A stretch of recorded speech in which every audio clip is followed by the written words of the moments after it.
दो लोगों की लड़ाई का फायदा हमेशा तीसरा उठा ले जाता है और वो तीसरा वही होता है जो उनके बीच में आग लगाता है। चालाकी करके कितने ही आगे बढ़ जाओ, लेकिन ये जरूर याद रखना कि परिणाम नियत के अनुसार ही मिलेगा।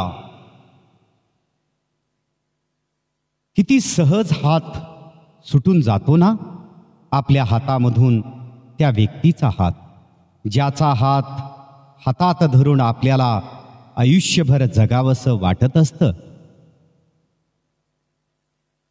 कायम आठवणीत राहणारं वर्ष, खूप काही अनुभवलं या वर्षात, आवडत्या व्यक्तीनं इग्नोर केल्यावर होणारा त्रास, जीवापाड जपलेलं नातं तुटल्यावर होणारी घुसमट, रात्री अपरात्री श्वास फुलूपर्यंत रडत राहणं, झोप येत नसताना पण डोळे मिटून शांत पडून राहणं, चेहऱ्यावर हसू ठेवून मनातल्या मनात जळत राहणं।